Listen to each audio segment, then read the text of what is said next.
What's going on, Foley fam? We are back with another episode of Unboxamania for you guys. We have a nice little mixed bag this evening. We have some MOTUs going on. So we got Goldberg MOTU series. We got the Fiend, Bray, Wyatt, and Roman Reigns. I feel like some of these we've already bought for the baby face. Roman and the Fiend for sure. Yeah, and opened them up. Before we started actually collecting them. Yeah, and now we had to rebuy them for the actual collection. Then we have Kane Motu. We're gonna rip open for you guys. We're gonna do a little Kane through the years, like figure retrospective also for you guys. Yeah, so look forward to that. This is the Kane Decade of Domination figure that we're gonna crack open. We are cleaning out the Mark Cave for you guys, and we just got this Series 6 MJF. We're gonna unbox. Sticking with AEW. Sticking with AEW, you get a little added bonus, even though it is a WWE Motu, or not a Motu, a retro figure. So look forward to this. Let's get these things unboxed and show them off.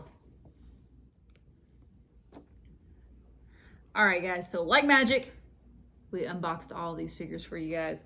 We'll start with Roman freaking Reigns, the tribal chief, the head of the table. Surprised it took as long as it did to get him in the Motu series, man, because he's just, especially with his old look when he was just regular babyface, Roman Sword and the Shield gimmick, he was super toyetic and kind of just, he really was like a comic book character come to life. But it's cool that they embraced the, the Superman punch with the big fist there. And the shield. And the shield, yeah, true. I didn't even think about that till just now. Good point, Sheen. So he's got a shield and his Superman punch hand.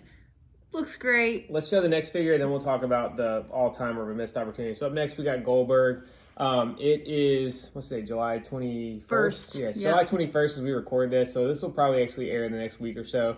We saw Goldberg come back Monday to challenge Bobby Lashley. I'm not really sure what they were going for here because this doesn't really tie into anything Goldberg did. But remember, Jordan told us, Big God Jordan Wells was telling us, because we thought, what Seth is about to say, you can go ahead and make your point, and then I'll tell you what Jordan said. I was saying that, you got Roman and Goldberg. They're both famous for having the same finisher, the spear. But neither one of these guys came with a spear. I think the Ultimate Warrior from Motu Series 1 was the only one that came with that accessory. I just don't know how you missed this opportunity with not one, but two of these guys, man. Yeah, but Jordan was telling us that they're actually... I know very, very little about actual Masters of the Universe, and he was telling us that the characters are based off of actual Masters of the Universe characters. I think so Roman it's not like you can just give a guy like a spear if he didn't really carry a spear in real life, even if, we're thinking... In real life? Well, in Motu life, you know what I mean? But yeah, I think it is a missed opportunity for the wrestling fans. But if you're a Master of the Universe fan, you'd probably be like, why the hell does Roman Reigns have a spear? Yeah, like Sheena mentioned in the opening, that babyface, our son Brett, he actually got this Roman figure a couple months ago, and it is super fun to play with. Like, dude, I've done like so many like Superman punches going into the bathtub with this thing. It's really, really cool. He's actually based on Fisto. That is one of the characters that I know. Yeah, Fisto from Motu. That sounds like a sketchy character. Wow. Okay. Well, I don't know. You guys obviously see Sheena's taste. She knows she's into Fisto, but for everybody else, yeah, he was just a Motu character. And then we got Goldberg. Again, this is old man Goldberg. He's got the, Sorry, I keep watching. We got AEW Fighter Fest over here on here. Did he win? Did he win? Oh, perfect card for me in the Picks League. Wow. I think Mox's reign was close. I think it may have actually been over 2 years at this point. So live on the air, we just saw Mox's 2-year reign. I didn't even see what happened, how it finished. As the New Japan United States champion comes to an end. Man, that's a bummer, dude. It is a bummer for Mox. I love Mox, but I just had a feeling that it was time for Lance Archer to get the win. Oh my gosh, I'm so excited. I think this is my first perfect card in the Picks League. My first time getting bonus points. So, any Hoosers. All right, let's get back to it. All right. Up next, we have... Take it away, Sheen. We have The Fiend, Bray Wyatt.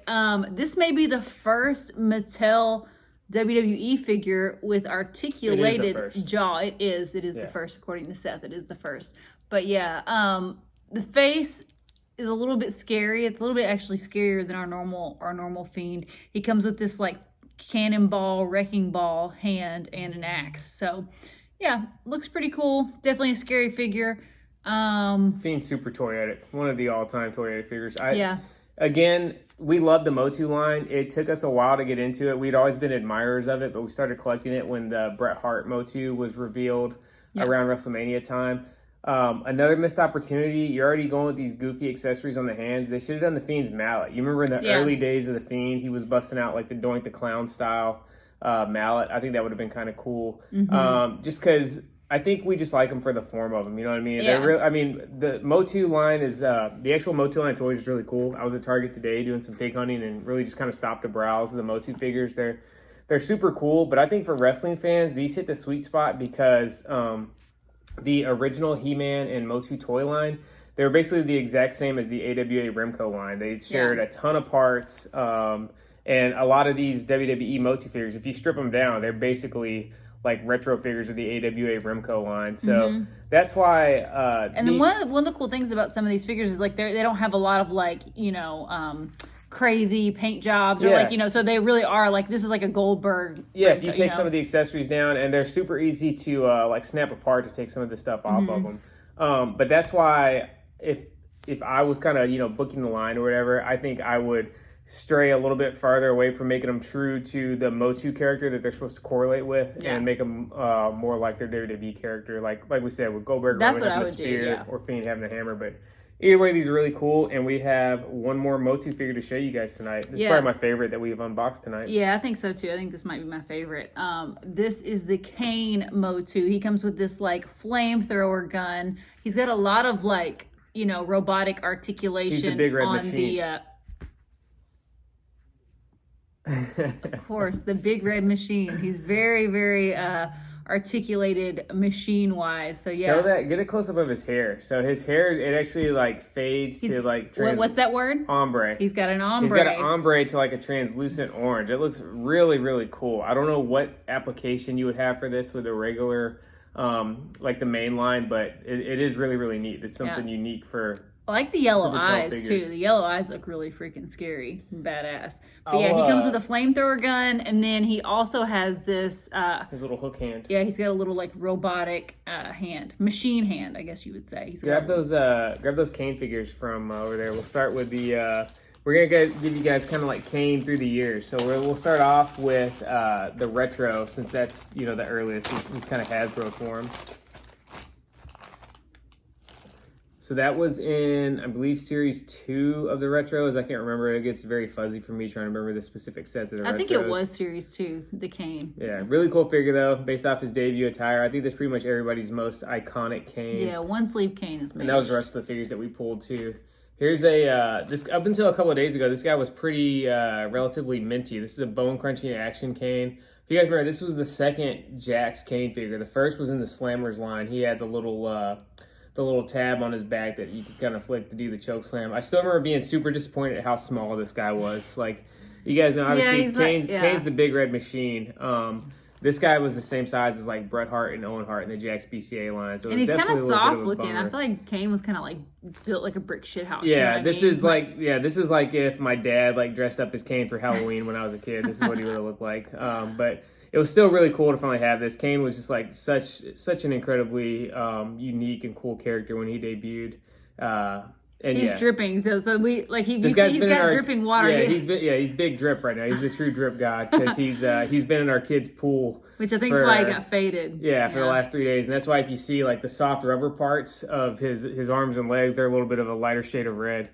Bone crunching action still works though. I hope you guys can hear that, the little snap. And so yeah, I think this was 1998. So yeah, 23 years later, the action on this figure still works. Yeah, whoever created the bone crunching action, they definitely meant it to last for sure. Very, very cool. And then now we have what I think is the single best Kane figure ever, at least until we get the rumored Ultimate Edition 11 Kane, which it better be this look. If it's not, I'm going to hunt down Sweaty Bill and give him a piece of my mind. In addition to, having Sheena blocked for the last couple of years. We're going to give him the business because this is the Ultimate Edition that we need. Don't mess around. Don't give us, don't give us corporate Kane. Don't give us Kane from 2008. Corporate Kane. Give us 1997 or 1998. That's the 2 years you can pick from, Bill. Pick one of those 2 years and give us Ultimate Edition Kane. But in the meantime, you heard the man. This is Elite 12. This was they pretty much re-released this figure in the Hall of Champions Series 3. So it cut down the value a little bit. But for the longest time, this was one of the most expensive Elites to find on the secondary market because he was short packed. And it was one of the first times that they had a flashback figure in the main Elite line. You remember when Mattel first got the license in 2010, they had the Legends line. And then right around Elite 10, the Legends line kind of went away. And this was one of the first flashbacks in the mainline Elites. So obviously we know flashbacks are a big part of Elites now, but it's one of the first ones. And it's just such an iconic look. You know, this was probably the best debut in wrestling history. And this figure just perfectly captured it. His one of the accessories he came with was the voice box. If you remember when Kane first talked, you know, he had to use the give us an impersonation machine, telling the fans to suck it. Suck it. I can't do it. Suck. Yeah, so that was the accessory he came with, and I just love this figure. So I'm hoping we get it in Ultimate Edition form here pretty soon. But that was Kane through the years. So you guys, you know, let us know which one you think is best. You know, now we got Motu, it's a lot of Kane, BCA, and Elite in pretty much the same look. We're gonna skip the Ruthless Aggression Classic Superstars look. And we have another Kane sucked. here too. So, and that's the next figure we want to show off. You know, this was the Decade of Domination Kane. This was late last year.